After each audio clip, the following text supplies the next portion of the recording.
ఏంటి బ్లాక్మెయిల్ చేస్తున్నారా? నేను ఎవరికి తిరిగి డబ్బు ఇవ్వాల్సిన అవసరం లేదు. అయినా ఇస్తున్నాను. ఎందుకు? పాపం వాళ్ళు కూడా నష్టపోయారులే అని. మేము ఆల్రెడీ బయర్స్తో మాట్లాడడం జరిగింది. ఒక అమౌంట్ ఇస్తానని చెప్పాం. వాళ్ళు ఒప్పుకున్నారు. 1 month టైం అడిగాను. ఎందుకంటే నాకు రావాల్సింది ఉంది. ఇస్తానని చెప్పిన తర్వాత కూడా ఇలా ఓవర్ యాక్షన్ చేస్తే ఇచ్చేది కూడా ఇవ్వదు కాదు.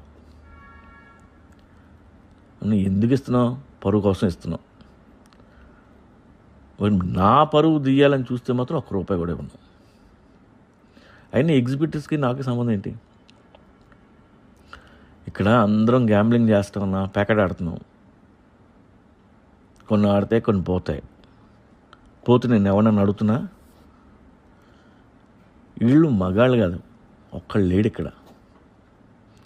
అదే సినిమా హిట్ అయితే బయ్యర్స్ దగ్గర వసూలు చేయడానికి నానా సంఖ్యలు నాకలు. నేను పోకిరి దగ్గర నుండి ఇస్మార్ట్ శంకర్ దాకా బయ్యర్స్ దగ్గర నుండి నాకు రావాల్సిన డబ్బులు నిన్నో ఉన్నాయి. బయ్యర్స్ అసోసియేషన్ అవి నాకు వసూలు చేసి పెడుతుందా? పెట్టదు కదా.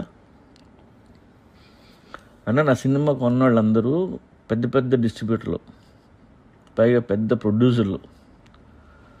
మా శోభన్ బాబు అయితే ఇండస్ట్రీలో అన్ని సినిమాలకి కోట్లు డబ్బిస్తుంటాడు, అప్పిస్తుంటాడు. ఎగ్జిబిటర్ అంటే ఎవడు? Theatre owner.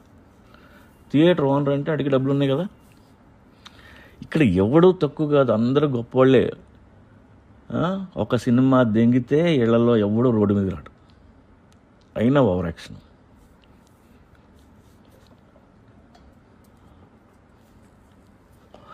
సినిమా తీస్తున్నప్పుడు బాగానే తీస్తున్నాం, కానీ రిలీజ్ టైంకి వీళ్ళందరినీ డీల్ చేయడానికి చిరాకు దింగుతుంది. నార్త్ మొత్తం లాగిరి సినిమా అనిల్ తేడానికి ఇచ్చాం. అతని లెక్కలు ఎంత కరెక్ట్గా ఉంటాయి తెలుసా?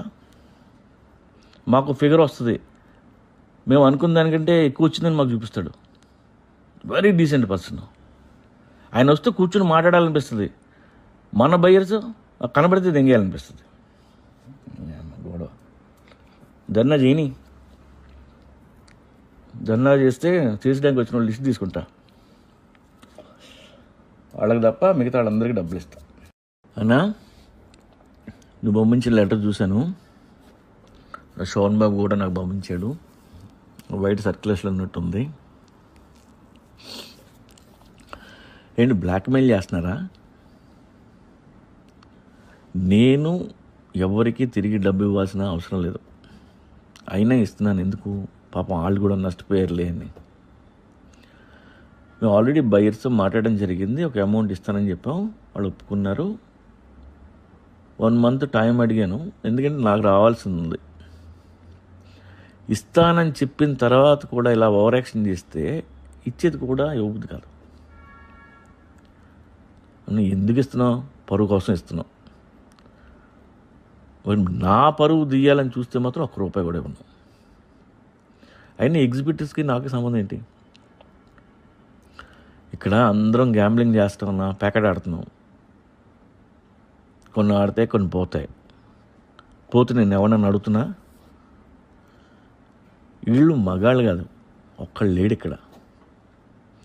అదే సినిమా హిట్ అయితే బయ్యర్స్ దగ్గర వసూలు చేయడానికి నానా సంఖ్యలు నాకలు. నేను పోకిరి దగ్గర నుండి ఇస్మార్ట్ శంకర్ దాకా బయ్యర్స్ దగ్గర నుండి నాకు రావాల్సిన డబ్బులు నిన్నో ఉన్నాయి. బయ్యర్స్ అసోసియేషన్ అవి నాకు వసూలు చేసి పెడుతుందా? పెట్టదు కదా. అన్న, నా సినిమా కొన్న వాళ్ళందరూ పెద్ద పెద్ద డిస్ట్రిబ్యూటర్లు, పైగా పెద్ద ప్రొడ్యూసర్లు.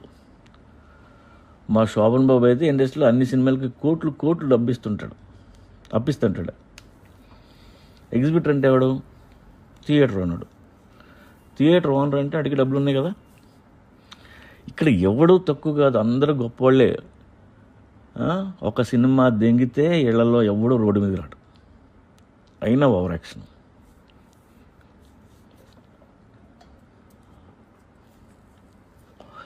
సినిమా తీస్తున్నప్పుడు బాగానే తీస్తున్నాం, కానీ రిలీజ్ టైంకి వీళ్ళందరినీ డీల్ చేయడానికి చిరాకు దింగుతుంది. నార్త్ మొత్తం లాగిరి సినిమా అనిల్ తేడానికి ఇచ్చాం. అతని లెక్కలు ఎంత కరెక్ట్గా ఉంటాయి తెలుసా? మాకు ఫిగర్ వస్తుంది, మేము అనుకున్న దానికంటే ఎక్కువ వచ్చిందని మాకు చూపిస్తాడు. Very decent person. ఆయన వస్తే కూర్చొని మాట్లాడాలనిపిస్తుంది. మన బయ్యర్స్ కనబడితే దెంగేయాలనిపిస్తుంది.